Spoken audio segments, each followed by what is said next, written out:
Assalamualaikum warahmatullahi wabarakatuh. Perkenalkan, nama saya Iniman Fauni.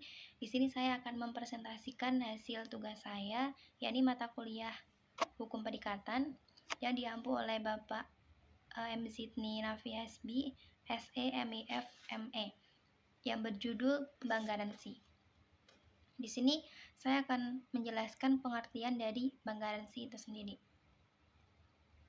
Nah, bank garansi itu merupakan jaminan pembayaran yang diberikan oleh bank kepada suatu pihak, baik perorangan, perusahaan, atau lembaga lainnya. Yang di sini itu bentuknya adalah surat jaminan. Nah, pemberian jaminan ini bermaksud untuk menjamin pemenuhan kewajiban-kewajiban dari pihak yang dijaminkan kepada pihak yang menerima jaminan, apabila jaminan di kemudian hari itu ternyata tidak memenuhi kewajiban pada pihak lain sesuai dengan yang diperjanjikan. Dengan istilah lain juga, bank garansi itu merupakan perjanjian tambahan antara nasabah bank dengan bank yang bersangkutan, yang biasanya perjanjian bank garansi ini dilakukan untuk keperluan perjanjian pemborongan yang dilakukan oleh nasabah, yang mana kedudukannya itu sebagai kontraktor, untuk memberikan jaminan apabila nasabah yang berkedudukan sebagai kontraktor tersebut tidak dapat melanjutkan perjanjian yang ia berjanjikan dengan pihak ketiga. Nah, jika terjadi keadaan yang demikian itu, maka bank akan mengambil alih dengan menyediakan dana sebesar yang diperjanjikan, sehingga nantinya pihak ketiga itu tidak dirugikan. Lalu bank garansi ini hanya dapat diberikan apabila nasabah memberikan jaminan kepada bank yang disebut dengan kontrak garansi. Selanjutnya itu ada macam-macam bank garansi.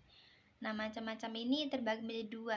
Yang pertama, macam-macam berdasarkan bentuknya. Yang dapat dibedakan menjadi satu itu ada penerimaan atau penerbitan jaminan dalam bentuk bank garansi. Yang kedua itu ada akseptasi atau endorsement, yaitu pemberian jaminan atau garansi bentuk penandatanganan kedua atau seterusnya di atas wesel. Lalu ada macam-macam bank garansi berdasarkan kegunaannya. Yang ini terbagi menjadi 5. Yang pertama, kegunaan untuk tender. Yang kedua, ada kegunaan untuk perdagangan, yang mana di sini bank garansi yang diberikan kepada pihak pabrikan untuk kepentingan agen atau produk-produk pabrik tersebut. Yang ketiga, ada penanggulan bea cukai. Yang di sini bank garansi itu diterbitkan untuk menjamin kepada Dinas Bea dan Cukai untuk pembayaran bea masuk barang impor. Yang keempat, ada cukai rokok, yaitu bank garansi yang diberikan dalam rangka untuk menjamin atas pembayaran cukai rokok yang ditangguhkan, sementara rokok tersebut sudah dipasarkan atau beredar. Nah, yang kelima itu ada uang muka kerja.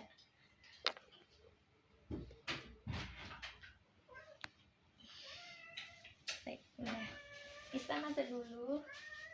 Aku lagi rekaman. Lihat aja deh kok. Kapan? Pulang. Bayang.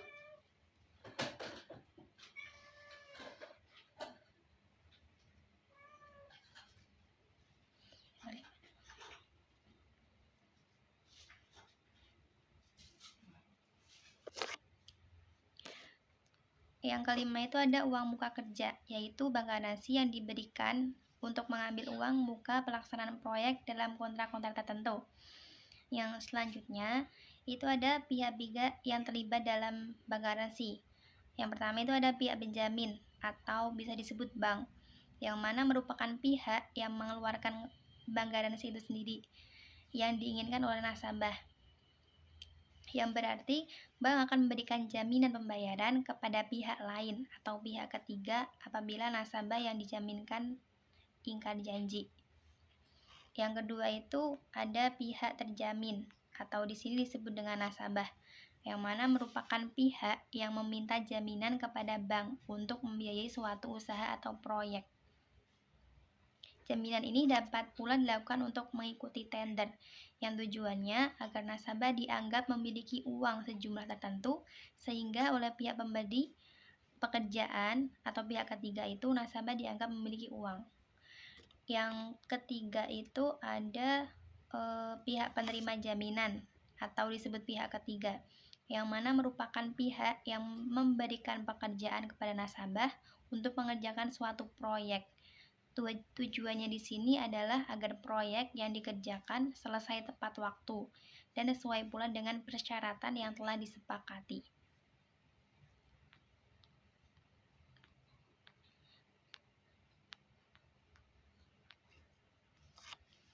Selanjutnya itu ada prosedur bank garansi, yang mana prosedur permohonan bank garansi itu dikeluarkan oleh bank. Prosedurnya di sini, seorang yang menginginkan adanya garansi bank, terlebih dahulu ia harus mengetahui syaratnya, yaitu ia harus sudah menjadi nasabah dari bank yang akan mengeluarkan bank garansi tersebut. Jika belum nasabah, maka terlebih dahulu harus membuka rekening di bank yang bersangkutan, yang juga disyaratkan bahwa ia belum pernah tercantum dalam daftar hitam di bank tersebut. Ketentuan itu bisa dimengerti apabila seseorang itu namanya telah tercantum di dalam daftar hitam. Nah, kemudian setelah terbukti dia menjadi nasabah dengan ketentuan yang sudah saya jelaskan tadi, maka ia akan mengajukan permohonan tertulis yang ditujukan kepada bank yang dimaksud agar supaya diterbitkan bank garansi baginya atas perikatan yang ia perjanjikan dengan pihak lain. Setelah bank menyetujui, maka bank akan mengeluarkan bank garansi kepada terjamin untuk jangka waktu yang telah disepakati bersama. Permohonan bank garansi yang diajukan ke bank oleh nasabah secara tertulis tersebut harus pula menyebutkan beberapa hal pokok. Misalnya, untuk siapa bank garansi tersebut digunakan, untuk keperluan apa bank garansi itu diminta, lalu permintaan bank garansi tersebut harus sesuai dengan aslinya. Selanjutnya ada jumlah atau besarnya bank garansi yang diinginkan, jangka waktu berlakunya bank garansi, perincian dari benda yang akan dijadikan tanggungan atau kontra jaminan.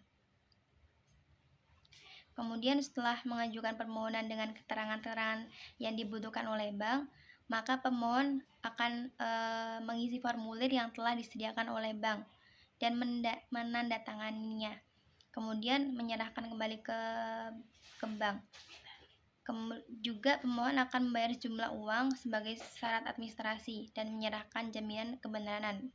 Kemudian dalam hal ini bank akan memproses permohonan tersebut yang dilaksanakan oleh komite kredit yang berwenang untuk memberikan suatu keputusan. Dan apabila syarat itu telah dipenuhi dan juga komite kredit juga telah menyetujui, maka diputuskan bahwa permohonan itu diterima. Setelah permohonan itu diterima, maka akan diadakan perjanjian bank garansi atau perjanjian penerbitan bank yang ditandatangani oleh kedua belah pihak. Selanjutnya itu ada jaminan lawan dari bank garansi dan juga biaya garansi. Di sini ada jaminan lawan yang merupakan jaminan lawan yang akan diberikan oleh nasabah kepada bank sebagai jaminan terhadap resiko yang mungkin timbul di kemudian hari. Apapun jaminan lawan ini dapat berwujud uang tunai ataupun giro, surat-surat berharga maupun harta kekayaan atas pemberian garansi ini. Maka bank akan menerima imbalan jasa dari terjamin berupa jumlah uang yang disebut dengan provisi. Kemudian ada biaya bank garansi. Produk bank garansi itu dihitung setelah ada permohonan dan besarnya itu dihitung tergantung dari jenis jaminan, jangka waktu, serta kondisi proyek yang akan dikerjakan.